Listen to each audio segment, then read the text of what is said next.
semuanya yang sudah bergabung ya pada sesi live Instagram pada sore hari ini. Jadi hari ini kita akan bahas terkait sesi webinar kemarin ya, banyak sekali pertanyaan-pertanyaan yang belum terjawab.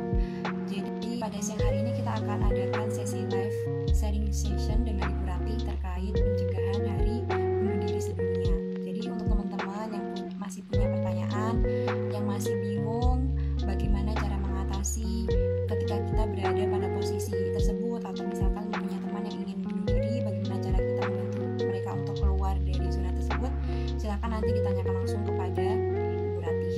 Begitu ya. Sebelumnya aku mau tulis dulu sebentar ya Bu Ratih. Q&A.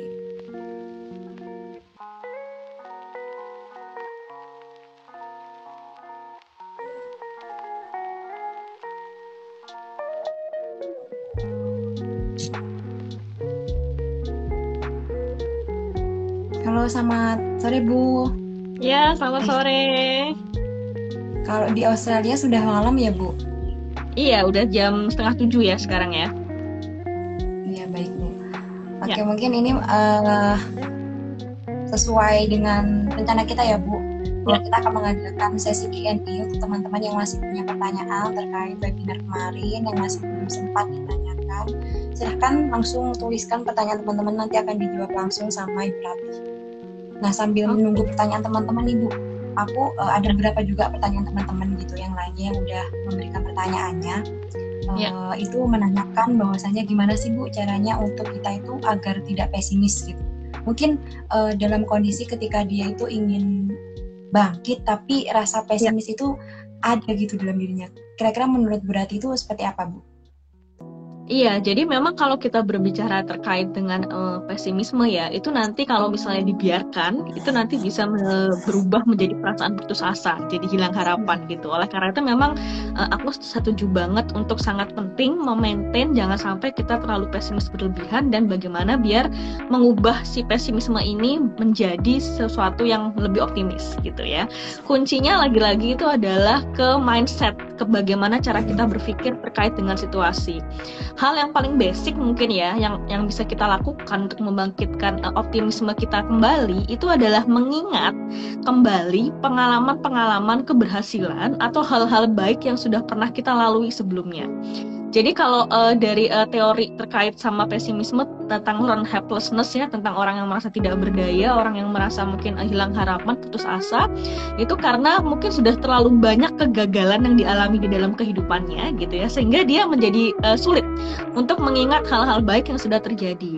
Nah, oleh karena itu untuk membantu meningkatkan si optimisme itu, maka kita itu perlu untuk melatih diri kita berfokus kepada hal-hal baik yang sudah berhasil kita lalui gitu. Sekecil apapun, misalnya bahwa di hari ini saya sudah berhasil melakukan X gitu. Nah, oleh karena itu sangat penting juga untuk membuat sebuah target-target kecil di dalam kehidupan kita yang itu nanti kita breakdown menjadi sebuah target-target harian. Misalnya bahwa hari ini targetku adalah membaca satu bab yang baru dari buku yang ditugaskan oleh dosen. Nah, itu nanti kalau kita udah berhasil checklist ya, tugas yang itu biasanya pasti akan mempengaruhi juga kita jadi lebih semangat lagi untuk meningkatkan lagi gitu di berikutnya gitu. Jadi yang pertama selalu ingat tentang pengalaman-pengalaman baik dan berhasil yang sudah pernah kita lalui sebelumnya ya. Sekecil apapun itu, bahkan misalnya sekedar bahwa saya berhasil lulus ujian yang misalnya banyak orang katakan itu sulit tapi saya bisa gitu ya, atau misalnya saya sudah berhasil melalui menghadapi bullying dari teman saya misalnya, itu pun juga adalah sebuah pengalaman keberhasilan juga gitu. Jadi ingat hal-hal baik dan hal-hal positif yang sudah pernah terjadi dalam hidup kalian. Jadi bisa di list ya satu-satu gitu, diingat lagi dari kecil sampai saat ini tuh apa aja yang mungkin sudah dilalui, sudah berhasil dilalui. Lalu yang kedua adalah untuk kedepannya membangkitkan optimisme itu tadi, tentukan target-target sederhana, di mana target-targetnya itu realistis dan sesuatu yang mungkin untuk kita capai. Dan kita tahu bagaimana step by step-nya atau langkah-langkah untuk mencapai target itu. Sehingga ketika kita berhasil untuk men-checklist satu hal dalam hidup kita gitu, oke, aku udah berhasil untuk melakukan aktivitas ini ya. Nah, itu biasanya akan membangkitkan lagi self-efficacy kita, keyakinan diri kita bahwa kita bisa untuk menghadapi situasi-situasi hidup yang kita alami gitu. Jadi dua hal itu yang utama ya. Pertama adalah mengingat hal yang positif yang sudah pernah terjadi dan menyusun hal-hal positif yang pengen kita capai ke depannya, termasuk langkah-langkahnya, sehingga ketika itu kita sudah tahu bagaimana cara mencapainya, itu akan membangkitkan lagi optimisme kita gitu. Oke, baik. Jadi untuk teman-teman ya, untuk pertanyaannya salah satu followers kita juga yang bertanya bagaimana sih cara untuk mengatasi pesimis. Jadi langkah-langkahnya udah dijelaskan sama Bu Rati tadi. Yang pertama yaitu teman-teman harus tahu dulu hal positif apa yang teman-teman punyai gitu. Sekecil apapun itu, khususnya pencapaian-pencapaian apa yang teman-teman punyai. Pasti kita semuanya itu pasti punya ya Bu, pencapaian yang kita entah kecil apapun itu pasti ada gitu. Kemudian yang kedua yaitu susun daftar plan-plan teman-teman yang awalnya besar menjadi plan-plan kecil sehingga itu lebih realistis gitu. Misalkan kayak teman-teman ingin menjadi kayak dokter atau pembicara seperti Bu Rati, nah itu kan teman-teman bisa plan dulu kayak harian harus teman pelajari seperti apa, misalkan pelajari public speaking dulu, kemudian cari mentor dan lain sebagainya. Nah, cara-cara tersebut merupakan langkah-langkah kecil yang bisa kita lakukan untuk menuju cita-cita tertinggi tadi kita. Jadi kayak langkah-langkah kecilnya, proses-prosesnya sehingga cita-cita kita itu tadi menjadi cita-cita yang realistis, begitu teman-teman. Nah, jadi ada pertanyaan lagi nih Bu dari salah satu peserta juga yang mengatakan bagaimana sih Bu caranya mengetahui gitu kita itu terdiagnosis depresi gitu. Apakah kita bisa melakukan self diagnose Bu? Mungkin bisa dijelaskan. Oke. Iya, hati-hati untuk tidak melakukan self diagnose ya, tapi at least teman-teman perlu aware ketika misalnya ada sebuah kondisi di mana suasana hati kita itu berubah menjadi sangat-sangat depresif, itu tanda-tandanya itu salah satunya itu adalah anhedonia. Anhedonia itu adalah ketidakmampuan untuk merasakan kesenangan, tidak mampu lagi untuk merasa bahagia gitu. Jadi kayak udah mati rasa gitu. Jadi apapun yang dilakukan tuh kayak sudah tidak bisa membangkitkan semangat lagi, tidak bisa membangkitkan motivasi kita lagi gitu ya. Jadi ada anhedonia di situ. Ciri-ciri lain yang umum juga misalnya adalah perubahan kondisi mood kita itu memang jadi ngerasanya jadi tidak termotivasi untuk melakukan apapun. Jadi males untuk berinteraksi sama orang, jadi pengen menarik diri dari lingkungan gitu ya. Tidak ingin lagi melakukan sesuatu yang biasanya kita lakukan. Nah, itu adalah tanda-tanda awal sebetulnya mulai muncul gejala depresif itu. Lalu yang berikutnya itu mulai muncul juga pikiran-pikiran yang negatif tentang diri sendiri. Misalnya merasa bahwa saya adalah orang yang nggak berdaya, kayaknya nggak ada yang sayang sama saya, kayaknya saya di dunia ini nggak berharga, nggak bernilai, nggak ada yang peduli sama saya. Nah, hal-hal yang kayak gitu tuh, bias-bias pemikiran negatif itu ketika dibiarkan tuh bisa menjadi gejala depresi yang lebih parah gitu ya. Lalu hal yang juga bisa kita perhatikan dari diri kita misalnya adalah kondisi di mana ada perubahan terkait dengan pola makan atau misalnya pola tidur kita. Jadi yang selama ini biasa nggak pernah bermasalah jadi lebih insomnia misalnya ya, atau kalau misalnya pola makan jadi sama sekali nggak nafsu makan, atau misalnya malah justru jadi makan berlebihan gitu. Dan efeknya biasanya adalah kepada perubahan berat badan yang juga relatif jadi drastis. Yang misalnya jadi nggak nafsu makan biasanya jadi sangat-sangat menyusut jadi kurus gitu ya. Sedangkan kalau misalnya mereka yang efeknya adalah jadi makan berlebihan mungkin malah jadi naik dengan cepat berat badannya gitu. Jadi itu beberapa poin-poin basic yang bisa teman-teman perhatikan. Tapi gejala-gejala depresi ini bukan berarti bahwa kalian sudah pasti mengalami sebuah gangguan depresi gitu. Tapi bisa menjadi sebuah tanda ketika misalnya kalian mengalami hal-hal itu. Oleh karena itu, saran saya adalah ketika misalnya teman-teman aware bahwa kayaknya ada sesuatu yang berubah nih di diri saya gitu ya, jadi nggak bisa produktif lagi, jadi nggak termotivasi buat melakukan apapun, jadi mungkin sedih terus-menerus ya, sering kepikiran hal-hal yang membuat kita sedih, terus mungkin malah berpikir sesuatu yang buruk tentang diri kita, bahwa kita merasa nggak berdaya, nggak berharga, dan sebagainya. Nah, itu mungkin menjadi sebuah tanda untuk kita harus mencari bantuan profesional.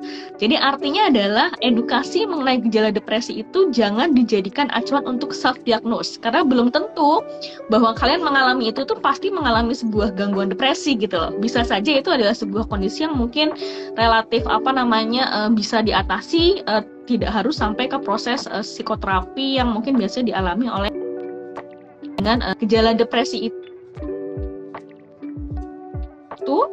sebetulnya menjadi salah satu gejala memang bahwa kita punya sebuah mental health issues yang harus ditangani, tapi bukan berarti itu sudah pasti mengarah kepada sebuah gangguan tertentu gitu. Karena kalau punya gejala depresi itu nanti efeknya gangguannya bisa bisa masuk kepada klasifikasi yang berbeda-beda. Yang itu ahli yang hanya bisa menentukan apakah depresinya ini bagian dari gangguan depresif mayor, apakah gejala depresi adalah bagian dari gangguan bipolar misalnya, atau misalnya dari gangguan kepribadian tertentu. Nah, itu yang bisa mendiagnosa itu hanya profesional kesehatan mental, either itu dokter yang mungkin memang sudah belajar juga basic diagnosis ya, lalu juga psikolog ya, dan juga adalah psikiater gitu. Atau mungkin kayak perawat beberapa juga bisa sih, tapi kan mereka juga punya background terkait dengan itu gitu. Jadi jangan sampai self diagnose, tapi kita sangat perlu aware ketika kita merasakan hal-hal itu, reach out, cari pertolongan profesional, jangan dibiarkan begitu saja, karena siapa tahu memang bisa dibantu secara lebih baik gitu. Oke, baik. Jadi gitu ya teman-teman. Mungkin masih teman-teman jika masih ada yang masih ingin ditanyakan lagi, silahkan tuliskan pertanyaan teman-teman di sini gitu, atau di kolom question box yang ada gitu ya. Untuk nanti akan dijawab oleh Bu Ratih gitu. Terkait tema ya teman-teman, karena tema kita itu hari ini membahas menindaklanjuti pertanyaan di webinar kemarin yang masih banyak, hampir 30 pertanyaan yang masih belum terjawab. Jadi semoga dengan adanya live kita pada sore hari ini bisa lebih menjawab pertanyaan teman-teman lebih banyak lagi gitu. Nah, tadi itu udah dijelaskan tuh bahwasanya ketika teman-teman merasakan mulai timbul anhedonia tadi ya Bu, kayak perasaan yang awalnya kita merasa senang, kemudian tiba-tiba kayak pola makan kita berubah, yang awalnya nggak suka makan jadi suka makan. Nah, itu bisa coba jika ingin mengetahui lebih lanjut, silahkan menghubungi psikolog, ke psikiater, ataupun beberapa perawat yang mempunyai background terkait itu gitu. Nah, mungkin masih banyak nih Bu, berarti teman-teman yang masih bingung membedakan antara stres biasa dengan depresi atau dengan percobaan bunuh diri gitu. Mungkin kayak teman-teman ketika kuliah atau mengerjakan tugas, kayak misalkan tugas menumpuk, dia langsung kayaknya aku ingin mengakhiri hidup aku aja gitu. Nah, pertanyaan ungkapan seperti itu sebenarnya bisa nggak sih Bu membuat atau menstimulasi orang itu untuk melakukan bunuh diri Bu? Ungkapan kecil yang dari kayak banyak tugas itu kemudian kayak aku ingin mengakhiri hidup aja, itu kira-kira menurut Bu Rati bisa nggak menstimulasi orang untuk Oke. Nah, jadi memang hati-hati dengan apa-apa yang memang kita ucapkan sih. Itu sih poinnya sebetulnya. Mengapa? Karena sebetulnya salah satu bagaimana kita secara psikologis ya, otak kita itu memproses hal-hal di sekitar kita, itu salah satunya adalah dari apa-apa yang kita pikirkan. Dan apa-apa yang kita pikirkan itu bisa bentuknya adalah self-talk atau bentuknya adalah kita berbicara langsung, talking kepada orang lain terkait dengan hal itu. Nah, oleh karena itu ketika misalnya kita mungkin sedang dalam kondisi stress out dan sebagainya, terus tiba-tiba muncul pikiran, aduh pengen mengakhiri hidup, nah kita perlu cek nih ke diri kita nih, apakah itu adalah sebuah intensi yang real gitu ya, atau misalnya hanya sebagai sebuah wujud dalam tanda kutip keputusasaan pada saat itu, karena memang betul-betul kayaknya sulit sekali untuk dilalui. Kalau itu adalah sebuah pikiran yang mungkin real, lalu misalnya mengganggu fungsi hidup kita sehari-hari dan mungkin munculnya berkali-kali kayak gitu, nah itu udah menjadi sebuah tanda tuh bahwa sudah harus mencari pertolongan gitu. Tapi kalau misalnya itu mungkin adalah situasinya spesifik hanya pada saat itu, bisa jadi itu lebih karena faktor kita mungkin emosi sesaat, jadi berpikir hal-hal seperti itu. Dan kita perlu untuk aware, lalu bilang ke diri sendiri untuk stop, oke, aku nggak boleh berpikir kayak gitu karena ini tuh pasti ada jalan keluarnya gitu. Jadi artinya adalah ketika kita aware ada sesuatu yang mungkin buruk yang kita katakan tentang diri kita sendiri, nah itu kita counter, kita buat counter talk-nya yang membantu kita untuk menetralisir jangan sampai pikiran-pikiran buruk itu muncul kembali gitu. Nah, tapi kalau ternyata pikiran itu bisa jadi tertrigger ya dari banyak hal, kita jadi sulit buat produktif lagi, dan munculnya nggak cuma sekali, nggak cuma pas kita nyeletuk pada saat itu aja gitu ya. Nah, itu mungkin menjadi sebuah tanda atau warning yang mungkin perlu kita perhatikan. Jadi mungkin daripada untuk mengucapkan hal seperti mungkin bisa dialihkan dengan kalimat-kalimat yang positif gitu ya Bu, kayak exactly, betul. Yes. Misalkan betul. Ini bisa menyelesaikan tugas ini nih, aku bakal kasih sesuatu buat kamu.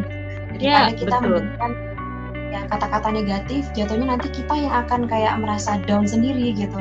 Iya. Lebih baik kita motivasi kita sendiri. Ya. Betul, hati-hati dengan efek itu sugesti ya, karena nanti bisa tersugesti berbagai kata-kata yang negatif. Oke, sekarang kita ada pertanyaan lagi nih Bu dari Kak Atin aja. Sebelum pandemi saya orangnya suka berinteraksi, namun saat ini berubah, saya menjadi introvert. Nah itu gimana lanjutannya, kayaknya ada mungkin kayak sebelum pandemi orangnya ini ceria, suka berinteraksi, namun ketika pandemi ini merasa jadi introvert. Nah itu kira-kira bagaimana langkah-langkahnya untuk mungkin berinteraksi lagi untuk mengembalikan yang seperti sebelumnya gitu, mungkin seperti itu. Ya,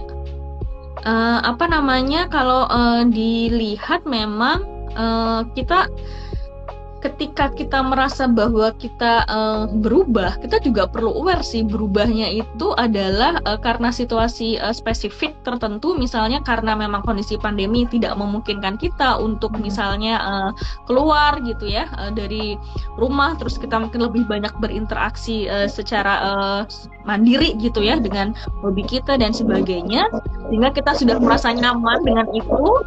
Ya berarti bukan berubah kepribadian menurut saya ya, tapi lebih kepada karena memang secara situasional yang membuat dia lebih nyaman sekarang itu adalah berada pada kondisi di mana sendiri gitu, untuk menghabiskan waktu buat dirinya dia sendiri gitu ya.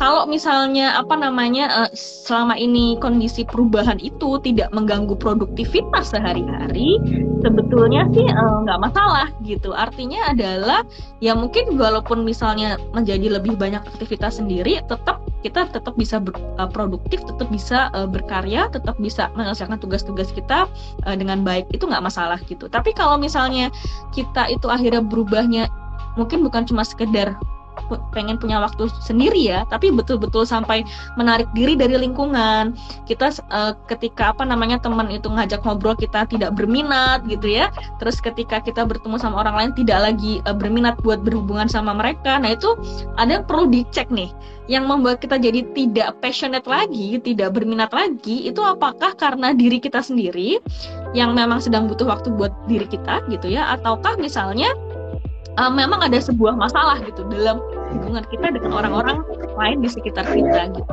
Jadi memang di sini itu memang agak tricky ya untuk mengidentifikasi apakah perubahan ini adalah perubahan yang nanti akan sifatnya adalah menetap ya, atau sesuatu yang mungkin sifatnya sementara karena kondisi pandemi itu sendiri. Kemungkinan lain bisa jadi adalah kita baru menemukan diri kita lebih banyak itu ketika kita punya waktu lebih banyak buat diri kita sendiri gitu. Dimana ketika dulu mungkin kita sangat sibuk dengan aktivitas sosial kita, sehingga kita tidak banyak melihat ke dalam, tidak banyak melihat terkait dengan diri kita sendiri. Tapi begitu waktu itu menjadi lebih terbatas untuk berinteraksi dengan orang lain ya, nggak ada lagi waktu buat nongkrong dan sebagainya, kita jadi lebih banyak mengenal diri kita, lebih banyak memahami diri kita juga. Oh oke, ternyata tuh aku senang kalau melakukan ini dan itu dan gitu, dan akhirnya pengenalan yang lebih banyak itu membuat kita jadi lebih menikmati kehidupan kita sendiri instead of memprioritaskan interaksi kita dengan orang yang lainnya gitu. Dan ini aku perlu kasih catatan ya, bahwa introvert ekstrovert itu tidak ada hubungannya dengan minat buat bersosialisasi ya. Jadi gini, lebih kepada energi yang kita peroleh itu apakah lebih banyak kita dapatkan dari orang lain atau lebih banyak kita dapatkan dari diri kita sendiri. Orang yang kepribadiannya introvert itu bukan berarti dia nggak senang sosialisasi ya, tapi adalah mereka yang tipenya adalah butuh waktu buat dirinya sendiri merecharge, atau me time-nya itu harus lebih banyak untuk akhirnya bisa semangat lagi dan sebagainya gitu. Jadi orang-orang yang introvert tipenya itu adalah mereka yang lebih senang buat punya waktu buat dirinya dia sendiri untuk memulihkan energinya dia gitu. Jadi dia mendapatkan energi itu adalah dari dirinya dia sendiri. Tapi kalau misalnya orang-orang yang ekstrovert itu tipenya adalah mereka yang mendapatkan energi dari orang yang lainnya. Jadi ketika bertemu sama orang lain dia baru merasa jadi semangat, jadi merasa jadi merasa hidup lagi lah, intinya sih gitu. Dan baik introvert maupun ekstrovert itu sebetulnya sama-sama bisa punya kualitas hubungan sosial yang baik ya. Bedanya adalah kalau misalnya mereka yang introvert, kadang-kadang kalau misalnya dalam konteks sosialisasi yang terlalu banyak orang gitu, kayak di pesta, itu tuh biasanya akan merasa terkuras energinya, akan merasa capek. Tapi bukan berarti dia nggak enjoy. Bisa jadi dia menikmati proses sosialisasinya, tapi di satu sisi terus dia butuh waktu buat dirinya dia sendiri. Sedangkan kalau orang yang ekstrovert itu modelnya adalah ketika dia di pesta dia senang untuk menghidupkan suasana sosial di situ, dan dia mendapatkan energi juga dari orang-orang lain gitu. Jadi dia makanya jadi lebih nyaman dalam konteks-konteks yang hubungan sosial yang mungkin lebih besar gitu ya, dalam mungkin di pesta, di komunitas yang lebih besar dan sebagainya. Sedangkan kalau yang introvert mungkin dia tetap punya sosialisasi yang baik, tapi biasanya hubungannya akan lebih intimate ya. Jadi mungkin dia akan lebih memilih terkait dengan siapa yang akan menjadi teman buat dia bercerita dan sebagainya, dan dia perlu waktu untuk merecharge energinya dia sendiri. Kurang lebih sih gitu ya. Jadi coba ditelaah lagi, kira-kira berubahnya ini seperti apa dan sejauh mana. Oke, jadi gitu ya Kak Artina. Aku juga sempat baca-baca gitu ya, Bu. Emang nggak ada kaitannya gitu antara orang pemalu kemudian dengan kepribadian introvert dan extrovert gitu. Kadang ada yang bilang bahwa anak introvert nggak bisa nih kalau jadi public speaking atau jadi speaker, ataupun nanti kalau anak-anak introvert cocoknya jadi penulis, kemudian orang-orang yang bekerja di balik layar. Sebenarnya mereka bisa saja gitu Bu ya, tergantung bagaimana mereka mengasahnya gitu. Karena memang kepribadian introvert dan extrovert bukan berarti profesi mereka ditentukan dari jenis orangnya yang tidak mau. Kalau introvert itu bukan karena dia tidak mau bersosialisasi, karena dia butuh waktu aja gitu. Kadang mungkin dia berinteraksinya memang orang introvert lebih cenderung berinteraksi hal-hal yang penting, misalkan dalam diskusi. Mungkin dia tidak akan berbicara panjang lebar, mungkin membahas hal-hal yang tidak ada kaitannya dengan materi, tapi dia akan ikut berdiskusi, ikut bergabung dalam diskusi itu ketika memang mereka membahas sesuatu yang memang dibutuhkan gitu. Jadi mungkin kalau bisa dibilang orang introvert itu lebih bicara sesuai dengan kapasitasnya aja gitu, kebutuhan, tidak dilebih-lebihkan. Seperti itu ya Bu? Iya betul, karena memang kalau tipenya introvert tuh biasanya dia akan lelah kalau misalnya dalam situasi sosial yang berhubungan dengan banyak orang ya, sehingga memang sebetulnya secara tidak sadar untuk menghemat energi itu adalah dia akan berinteraksi sesuai dengan memang apa yang dia butuhkan gitu. Dan tadi kalau misalnya kita berbicara terkait dengan profesi, memang benar bahwa tidak ditentukan oleh apakah kita introvert ataukah ekstrovert harus jadi begini, harus jadi begitu. Karena kalau kita sudah berbicara tentang profesi, itu ada banyak experience juga, pengalaman yang mungkin mempengaruhi, terus lalu juga mungkin latihan-latihan yang mungkin sudah dijalani, terus juga bagaimana akhirnya dia memilih career path-nya dan sebagainya gitu. Misalnya kalau di profesi psikolog sendiri ada yang tipenya ekstrovert, ada yang tipenya introvert gitu. Bahkan untuk mereka yang sudah biasa jadi public speaker sekalipun, belum tentu juga semuanya adalah mereka yang ekstrovert. Bisa saja mereka adalah tipe yang introvert, tapi karena sudah terlatih berbicara di depan umum, lalu mungkin sudah punya banyak pengalaman di situ ya, akhirnya mereka menjadi lebih ahli gitu untuk kemampuan public speakingnya gitu. Jadi itu ya teman-teman, jadi catatan aja gitu, karena kalau melihat dari lingkungan sekitar aku gitu ya Bu, mereka ketika disuruh coba deh kamu belajar atau kamu yang jadi pemateri hari ini, misalkan kalau dalam kelas makalah mereka yang jadi MC, nggak mau karena aku anaknya introvert, jadi aku nggak bisa nih ngomong di depan orang banyak gitu.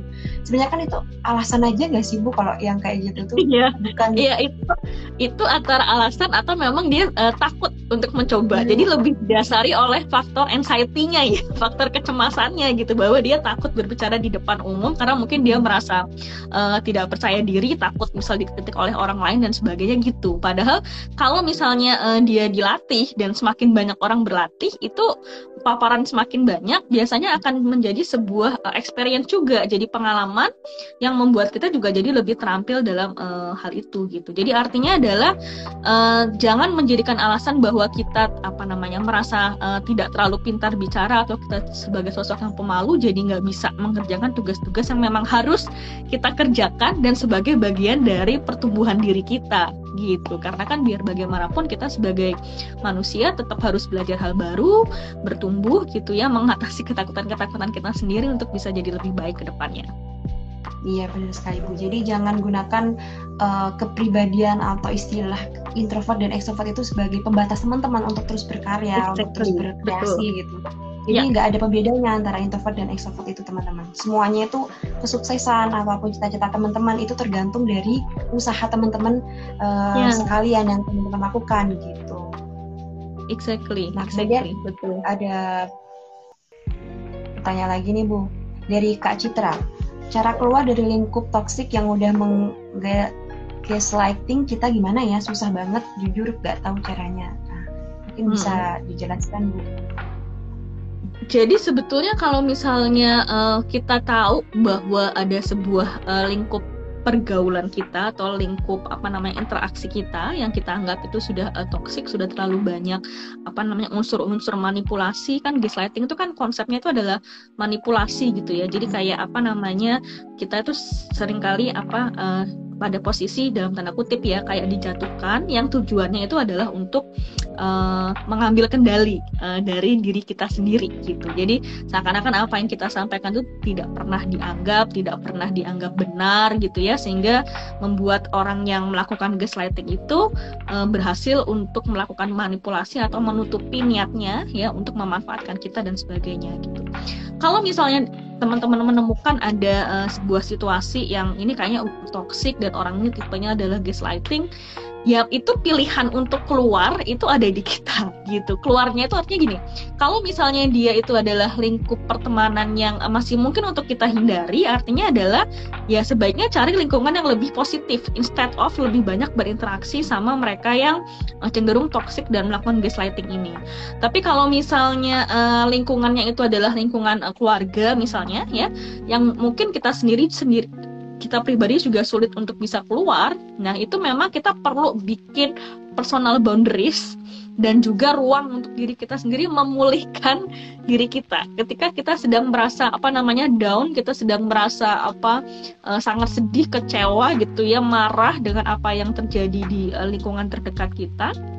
Dan kita kembalikan lagi ke diri kita untuk belajar untuk self-care, untuk merawat diri kita sendiri, menyayangi diri kita sendiri. Sehingga ketika misalnya lingkungan itu mungkin toksik tapi kita tidak bisa hindari, maka kita fokuskan aja instead of berusaha untuk mengubah mereka, kita fokus untuk mengalihkan energi itu ke diri kita sendiri, untuk recharge energi kita sendiri, bersikap sayang ke diri kita sendiri, merawat diri kita sendiri ketika kita sedang merasa sebuah kondisi yang tidak mengenakan gitu ya.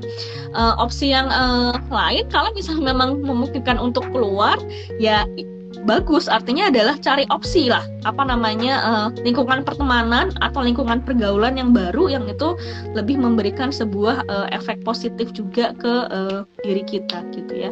Karena memang untuk mengendalikan lingkungan itu sulit, sehingga yang bisa kita lakukan itu adalah memperbaiki kondisi mental kita sendiri ketika kita sedang merasa down. Oleh karena itu sangat penting buat teman-teman selalu punya support system yang lain di luar dari lingkup yang toksik ini gitu. Support sistemnya siapa? Bisa ke komunitas-komunitas kesehatan mental yang mungkin care dengan hal ini ya, atau misalnya kalian bisa bergabung di dalam support group. Misalnya saya lihat ada beberapa mental health community yang ngadain support group, kalian bisa gabung di situ untuk bisa saling menguatkan. Atau ya opsi lainnya mungkin bisa melakukan konseling individual, atau misalnya mungkin ke profesional kesehatan mental jika memang dibutuhkan gitu. Jadi artinya kita tidak bisa untuk mengendalikan bagaimana orang lain berperilaku, tapi kita selalu punya pilihan untuk bisa keluar. Atau kalau kita nggak bisa keluar, kita harus fokus ke diri kita sendiri untuk self care, untuk self love ya, untuk finding support system yang lain yang membantu menguatkan kita ketika kita sedang merasa down dengan kondisi yang toksik itu. Mungkin itu jawabannya ya.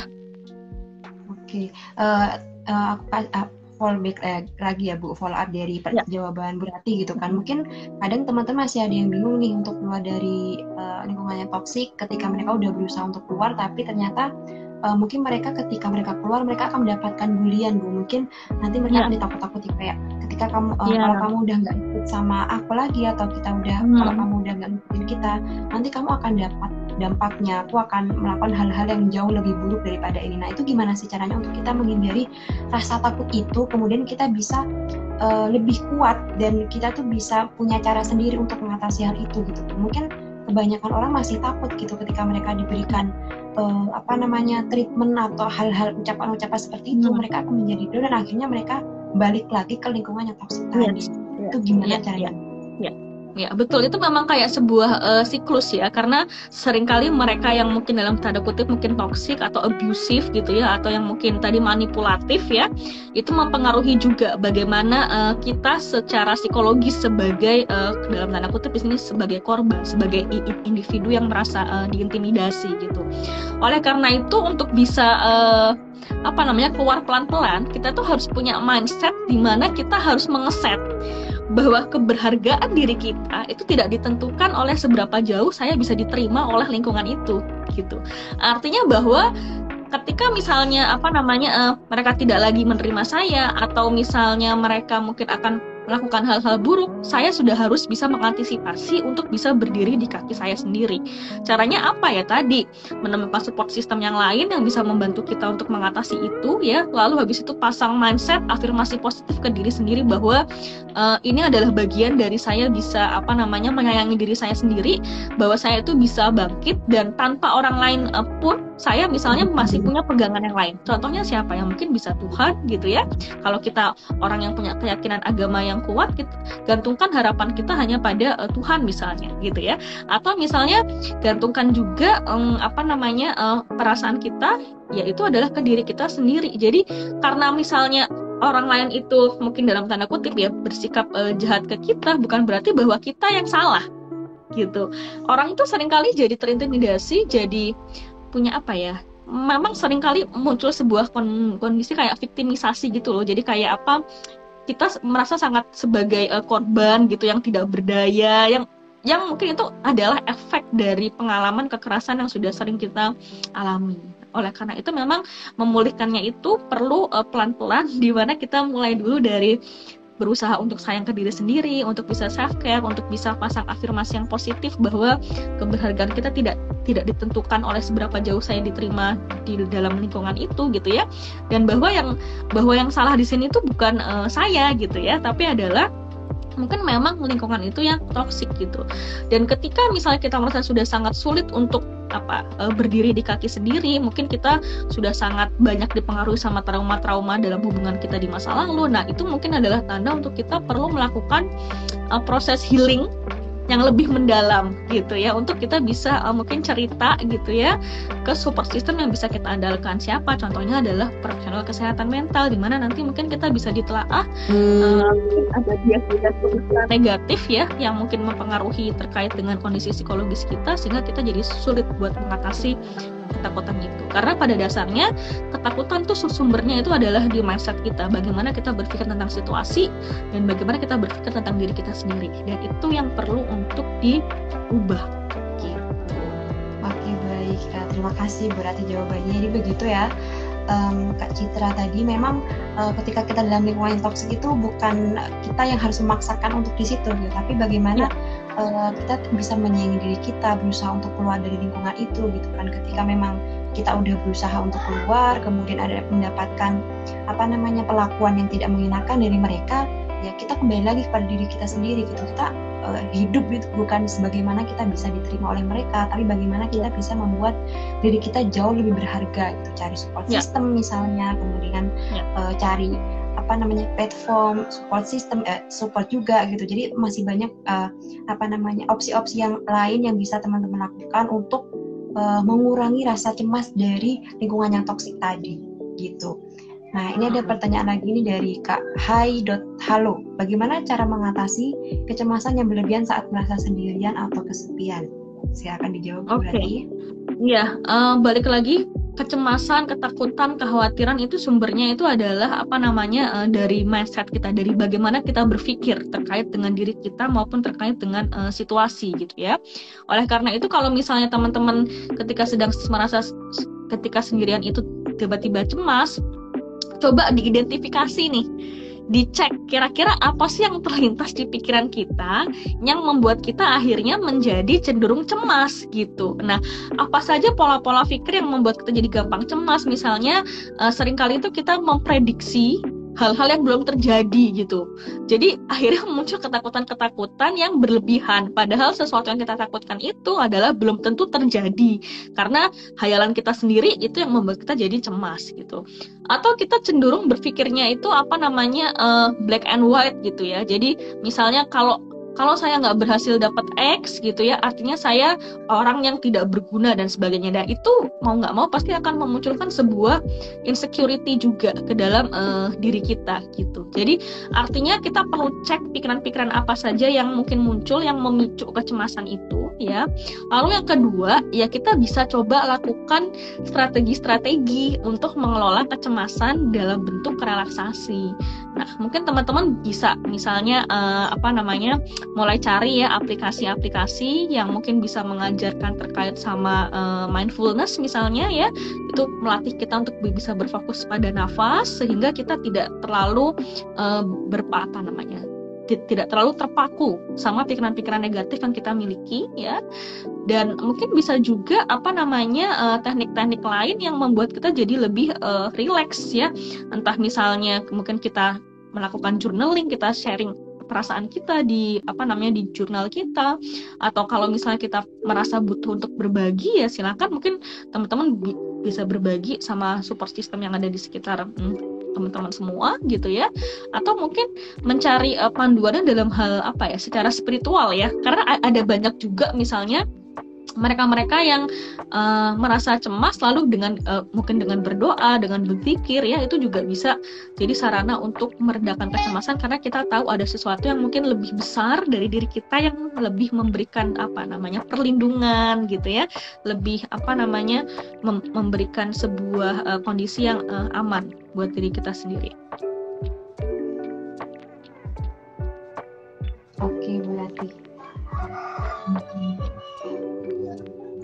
Oh ya, bagaimana sekarang udah jelas Bu? Kepotong nggak? Tadi kedengeran nggak? Yang terakhir kali, kamu soalnya sempat kepotong. Oh, kedengeran Bu, kedengeran.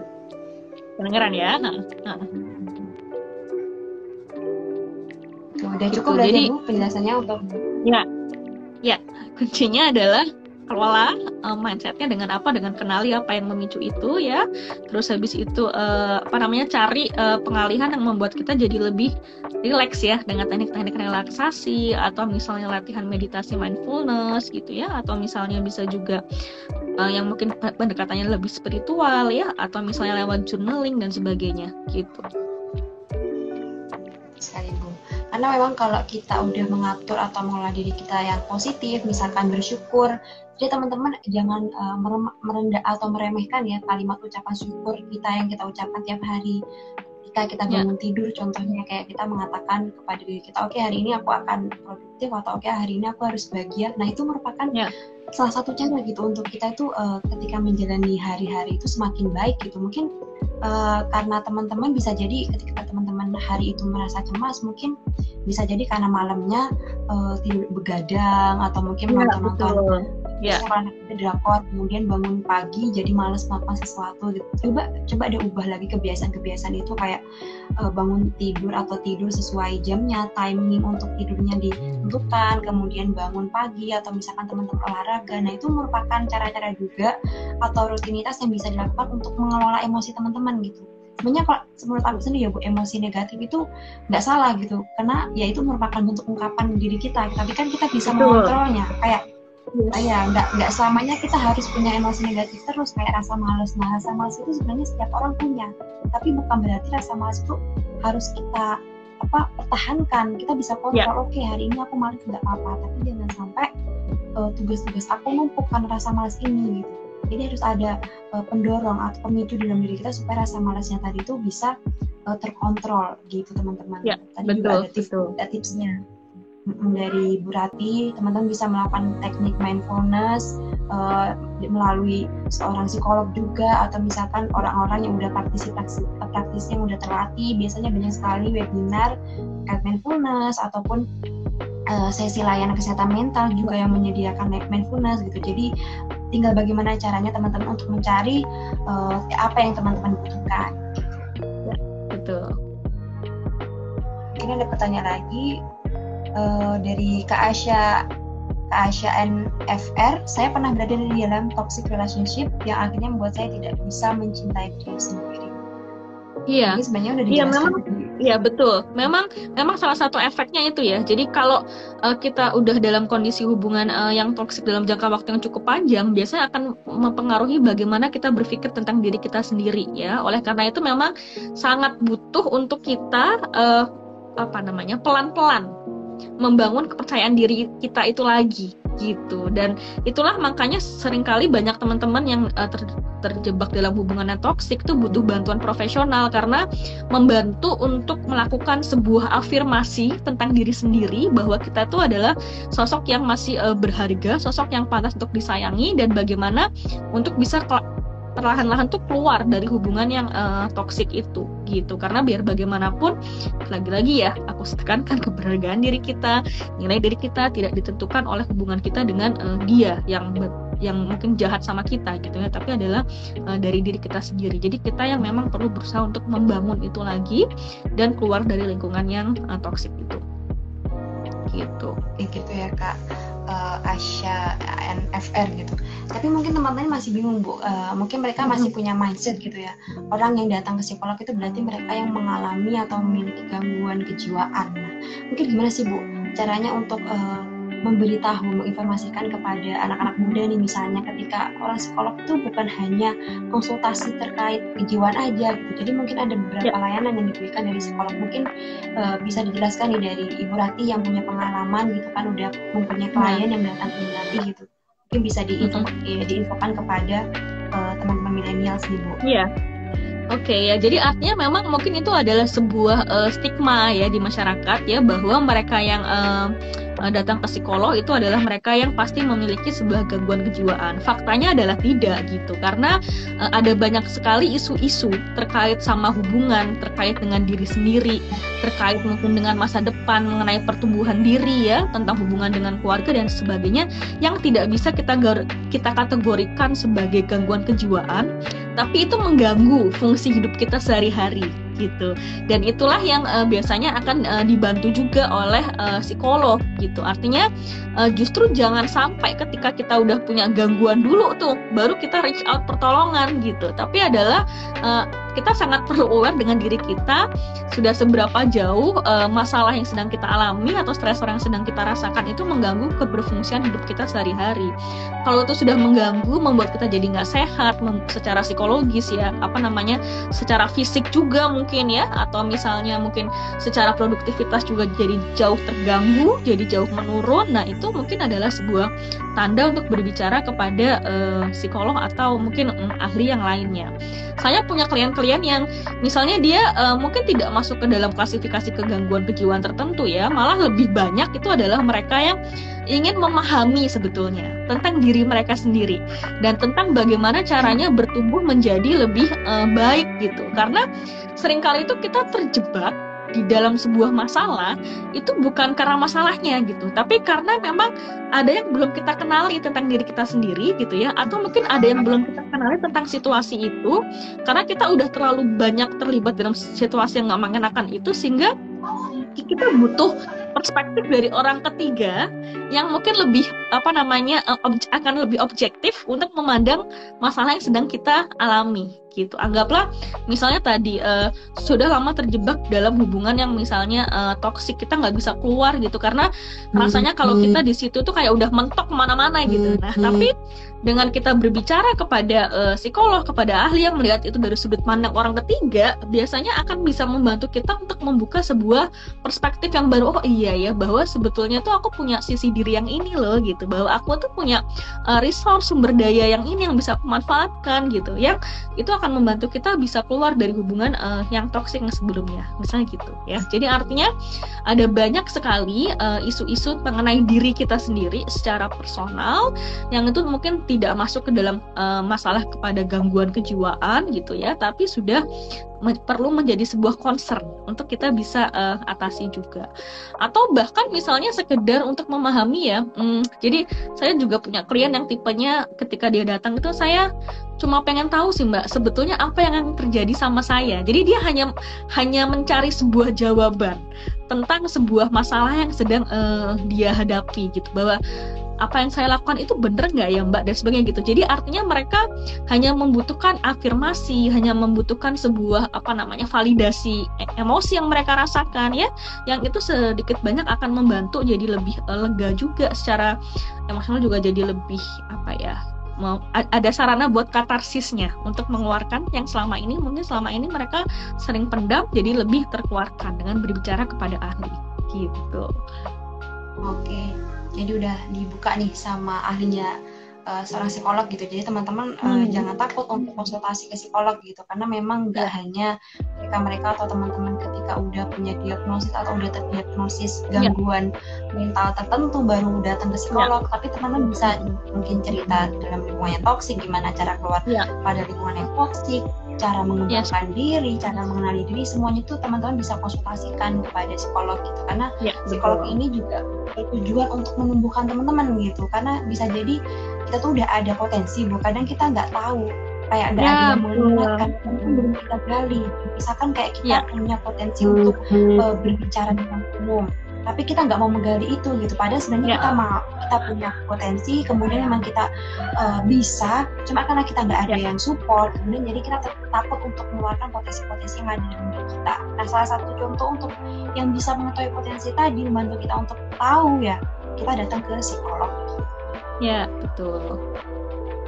Nah, mungkin ada pertanyaan lagi nih dari Kak Sisika__17. Bagaimana menghadapi orang yang suka playing victim ya Bu? Iya, sebetulnya kalau misalnya mereka playing victim itu kita perlu lihat dulu tuh konteksnya. Tapi kebanyakan adalah mereka yang playing victim itu adalah mereka yang sebetulnya menutupi terkait dengan diri mereka sendiri lah, intinya sih gitu. Jadi kayak sebuah defense mechanism yang mereka lakukan itu adalah mereka melakukan playing victim, padahal mungkin mereka melakukan sesuatu yang mungkin salah kepada orang lain gitu, tapi untuk melindungi dirinya dia sendiri agar dia tidak diserang, atau misalnya dia dianggap tidak bersalah, akhirnya dia melakukan yang namanya playing victim itu ya. Bagaimana cara menghadapinya? Menghadapinya ya adalah kita perlu lihat tuh di situ konteks kita itu, perannya itu sebagai apa gitu. Apakah kita sebagai orang yang langsung berhadapan dengan orang yang melakukan playing victim ini, artinya yang memang langsung berkonflik dengan dia. Jadi misalnya si orang ini itu sebetulnya melakukan tindakan yang melukai diri kita lah intinya ya. Tapi terus akhirnya malah dia yang seakan-akan dia yang merasa terlukai dan sebagainya. Kalau misalnya kayak gitu, kita bisa memilih apakah kita ingin menganggap playing victimnya itu sebagai sesuatu yang memang penting untuk kita hiraukan, atau ketika kita sudah aware bahwa itu adalah playing victim, kita bisa memilih kok untuk menjaga jarak dan ya melindungi diri kita sendiri juga tanpa harus menyerang dia gitu. Jadi ya udahlah, terserah dia mau playing victim gitu ya, tapi aku tahu kondisi realnya seperti apa, dan aku yakin bahwa apa yang aku lakukan itu adalah sebuah hal yang baik gitu. Dan kalau misalnya ternyata si orang yang melakukan paling victim itu mungkin melakukan sesuatu yang mungkin malah menjatuhkan nama baik kita dan sebagainya. Nah, itu fungsi kita untuk bagaimana caranya memberikan evidence atau bukti-bukti kepada orang lain ya tentang peran kita di situ tuh seperti apa gitu. Jadi jangan sampai bahwa orang lain itu terpengaruh dengan apa yang mungkin dia sampaikan. Tapi balik lagi, usaha yang bisa kita lakukan hanyalah sebatas itu. Masalah nanti akhirnya si orang ini akan berubah atau misalnya respon orang lain terhadap kita itu akan sesuai dengan yang kita harapkan, itu kan nggak bisa kita kontrol kan. Karena kan setiap orang kan pasti punya pikiran masing-masing, punya mindset masing-masing. Sehingga kalau kita sudah do something yang kita sudah anggap benar, kita sudah kasih evidence-nya, dan kita masih dianggap sebagai orang yang mungkin salah, ya sudah, itu adalah respon mereka gitu. Yang penting adalah kita tahu bahwa yang kita lakukan itu adalah sesuatu yang baik, dan kembali lagi ke diri kita sendiri, berfokus kepada hal-hal baik yang bisa kita lakukan ke depannya, instead of misalnya bulat mikirin sama orang yang paling victim ini. Udah tinggalin aja gitu ya, dan fokus ke diri kita sendiri, ke masa depan kita, apa yang bisa kita lakukan ke depannya gitu. Jadi gitu ya Kak Sisika, jadi memang untuk orang yang playing victim juga tidak memberikan dampak apapun gitu ya Bu pada diri kita. Jadi untuk apa kita mempertahankan atau kita terlalu menghabiskan energi terlalu dalam gitu. Yes, betul. Lebih baik kita fokus kepada diri kita sendiri gitu. Yeah. Nah, ini juga ada pertanyaan lagi nih, bagaimana cara supaya kita tahu teman itu toksik atau enggak, itu gimana sih Bu kira-kira? Sebenarnya ini isunya jadi panjang banget ya, karena istilah toxic itu kan kalau sekarang dalam psikologi populer kan banyak dilibatkan pada berbagai macam konsep ya. Tapi intinya adalah sesuatu yang toxic itu sesuatu yang sudah menyakiti kita lah, intinya sih gitu. Jadi teman yang toxic itu adalah teman yang secara mungkin sadar atau tidak sadar itu mempengaruhi kondisi psikologis kita, membuat kita jadi mungkin kita jadi nggak nyaman, kita mungkin jadi merasa kecewa, terpojokan, terintimidasi dan sebagainya. Tipe-tipenya bisa macam-macam. Ada yang mungkin tipenya adalah yang mungkin abusive ya, cenderung mungkin melakukan kekerasan secara fisik, secara emosional, itu adalah bentuk toksik juga gitu. Ada yang mungkin nggak sampai abusive tapi dia highly critical gitu ya, jadi hal-hal kecil itu dia kritik, dia kasih komentar sesuatu yang sebetulnya nggak penting untuk dia komentari, dan itu membuat kita juga jadi nggak nyaman, jadi risih, jadi mungkin kita secara langsung tersakiti. Itu juga bisa tanda bahwa itu adalah lingkungan yang kurang baik, yang toksik dalam tanda kutip tadi ya gitu. Atau bisa juga adalah mereka yang misalnya cenderung abai, jadi terlalu fokus sama kehidupan mereka sendiri gitu ya, sama diri mereka sendiri gitu ya, sehingga apa yang kita rasakan atau apa yang kita butuhkan itu tidak didengarkan, karena mereka sangat egosentris, sangat egois gitu ya. Nah, itu juga bisa bentuk dari hubungan yang tidak sehat gitu. Jadi as long as hubungan itu sebetulnya menyakiti diri kita secara langsung maupun nggak langsung, mungkin kita bisa identifikasi bahwa ada yang nggak sehat, ada yang mungkin toksik di situ, yang mungkin perlu untuk kita aware ya, sehingga kita tahu apa yang perlu kita lakukan ke depannya. Gitu. Baik. Terima kasih Bu Rati atas jawaban. Jadi untuk mengerti toksik enggak hubungan kita sama orang lain, pertama yang perlu tahu ya diri kita sendiri gitu. Jadi yes.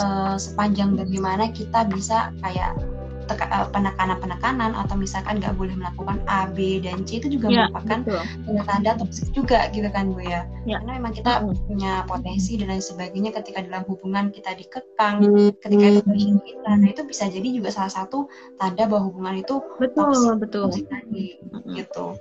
Jadi tinggal intensitasnya seperti apa. Jika memang sudah membuat teman-teman down, kemudian nggak bisa bangkit, jadi semakin terpuruk dan lain sebagainya, mungkin bisa untuk keluar dari lingkungan itu jika memang sudah tidak bisa dipertahankan, tidak ada hal-hal yang bisa membuat teman-teman bertahan gitu. Jadi balik lagi gimana dampaknya yang bisa teman-teman dapatkan, karena sesuai dengan yang Bu Rati jelaskan bahwa teman-teman itu adalah berharga, teman-teman semuanya itu valuable gitu bagi teman-teman sendiri. Jadi memang jangan sampai kalian sia-siakan untuk tetap bertahan pada lingkungan yang toksik tadi gitu. Ini ada yang tanya nih Bu dari Kak Luci Hosbek. Konseling itu tidak di cover BPJS ya Kak? Oke. Jadi konseling kalau misalnya kalian ke biro psikologi swasta memang sepanjang yang saya tahu tidak di cover. Tapi teman-teman ketika misalnya membutuhkan sebuah treatment psikologis itu bisa lewat puskesmas dulu sebetulnya. Jadi nanti puskesmas kan kita akan menghadapi dokter ya. Nah nanti dokter ini akan mengidentifikasi nih bahwa misalnya ternyata masalahnya adalah terkait isu psikologis yang biasanya nanti akan dirujuk ke psikolog dan itu di cover sama BPJS. Bahkan untuk mereka yang punya gangguan kejiwaan yang mungkin perlu medikasi, perlu obat, itu juga sekarang sudah mulai di cover ya. Di rumah sakit jiwa itu sudah sangat banyak yang menggunakan BPJS sebagai salah satu sarana pembiayaannya gitu. Karena memang bisa diakui memang mahal gitu ya. Oleh karena itu saya sebetulnya sangat mengapresiasi juga usaha pemerintah untuk memasukkan treatment psikologis itu juga ke dalam covering BPJS, walaupun misalnya belum ideal ya, tapi teman-teman bisa coba dulu dengan reach out ke puskesmas terdekat, ke dokter ya. Nanti habis itu ketika misalnya butuh psikolog, sudah banyak psikolog juga di puskesmas, ataupun kalau enggak ya mungkin akan dirujuk kepada psikolog di rumah sakit yang lainnya gitu. Jadi di cover sampai beberapa sesi sih, memang nggak banyak gitu ya, tapi seingat saya sih bisa di cover, sudah mulai bisa di cover gitu. Jadi silakan kontak puskesmas terdekat ya terkait dengan ini gitu. Oke, baik. Jadi udah dijawab ya Kak Lucy sama Bu Rati. Ini pertanyaan terakhir nih Bu sebelum nanti kita tutup dari Kak X, namanya susah ya Bu. XVM. Kak XV aja kita panggil. Katanya aku merasa punya teman toksik tapi aku orangnya nggak tegaan. Jadi aku tetap temenan Kak, walaupun aku ngerasa nggak nyaman sama dia. Itu gimana ya kalau aku tetap lanjutkan pertemanannya, atau aku itu gimana ya aku lanjutin pertemanannya atau gimana tuh Bu? Mungkin bisa dijawab berarti. Iya, jadi kalau misalnya ternyata kita tahu bahwa teman kita toksik dan kita memilih untuk tetap menemani dia, itu berarti kita hebat. Artinya adalah kita tahu nih bahwa ada sesuatu yang tidak membuat kita nyaman dari dia gitu. Tapi kita perlu ingat juga bahwa kita perlu untuk punya personal boundaries. Jadi jangan sampai kita terpengaruh oleh hal-hal buruk yang mungkin dia lakukan, yang mungkin secara nggak sadar itu dia lakukan gitu. Opsi lain sebetulnya kalau kalian cukup dekat dengan mereka yang tapi mereka nggak aware bahwa mereka mungkin toksik, itu mungkin perlu pelan-pelan sih untuk kita kasih ngomong, lo kalau misalnya kayak gini gimana kalau misalnya melakukan hal yang berbeda, instead of misalnya lo mengkritik tentang ini, gimana kalau lo ngomongnya kayak gini gitu. Jadi artinya adalah kita pelan-pelan untuk kasih tahu di mana letak toksiknya dia gitu. Karena gini, sering kali itu kita menganggap orang lain itu toksik, tapi orang ini tuh terus-menerus begitu karena dia nggak aware dengan hal itu gitu. Nah tapi karena dia masih mau berteman sama kita dan kita mungkin sedikit banyak care gitu ya dengan dia, nggak ada salahnya loh untuk kita sekali-sekali mungkin ngajak ngobrol tentang hal-hal yang menurut kita selama ini mungkin mengganggu dari dia gitu ya. Kalau misalnya kita udah ngobrol tentang itu tapi dia mungkin cenderung defensif gitu ya, nggak mau mengakui itu, ya sudah, kita tuh sudah berusaha dan pilihan itu kembali ke kita, apakah kita tetap mau bisa survive, bisa bertahan dengan itu, atau kita memilih untuk mencari pertemanan yang lainnya. Itu balik lagi ke diri kita. Kalau kita tetap misalnya memilih sama dia, kita udah kasih tahu bahwa yang membuat kita nggak nyaman sama dia XYZ tapi dia tetap begitu, nah itu ke kita lagi, bisa nggak kita untuk menyaring nih ya, jangan sampai si teman toksik itu mempengaruhi kita secara psikologis, dan kita perlu building our self confidence dan juga self love kita juga, sehingga apapun yang mungkin dia lakukan dan sebagainya itu nggak terlalu banyak mempengaruhi diri kita gitu. Karena itu balik lagi ke pilihan kita dan bagaimana kita memandang diri kita dan memandang orang lain. Mungkin itu yang bisa aku jawab ya. Terima kasih Bu Rati atas jawabannya. Mungkin untuk penutup nih, ada sepatah dua patah yang bisa Bu Rati sampaikan untuk teman-teman yang udah join pada sore hari ini sebelum kita tutup pertemuan kita. Mungkin ada kata-kata yang ingin Bu Rati sampaikan, silakan Bu. Oke, kata-katanya apa ya? Ini kan mungkin karena tadi pertanyaan juga banyak dalam konteks relationship gitu ya, dalam konteks hubungan juga yang mungkin mempengaruhi juga kondisi psikologis kita gitu. Bahwa kemarin kita berbicara terkait dengan bunuh diri, itu memang seringkali itu dimulai itu adalah dari bagaimana kita memandang diri kita dan bagaimana kita memandang orang lain itu berperilaku terhadap diri kita sendiri. Oleh karena itu, untuk mencegah ya, jangan sampai kita mungkin terjebak pada pesimisme, terjebak dalam hubungan yang tidak sehat, yang membuat kita mungkin jadi putus asa, jadi merasa nggak bisa keluar dari situ. Selalu kembangkan ya sikap untuk pelas asih dan menyayangi diri kalian sendiri. Ya, harus berusaha untuk self love, lalu juga mungkin self care-nya juga harus jalan gitu ya. Dan yang ketiga adalah harus setting personal boundaries. Ketika misalnya ada sebuah lingkungan yang kurang positif, itu pilihan di kita. Apakah kita ingin melanjutkan untuk bertahan di situ atau kita memilih untuk lepas dari hal itu ya.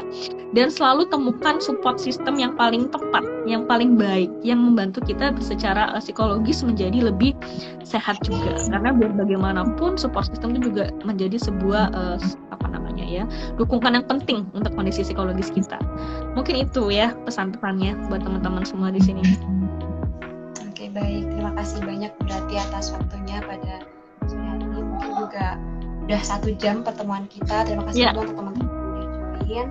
Saya juga ucapkan terima kasih banyak kepada berarti yang sudah menyempatkan waktu. Semoga di lain waktu kita bisa membahas dengan topik yang lain lagi gitu ya, yang mungkin teman-teman request lagi untuk kita bahas.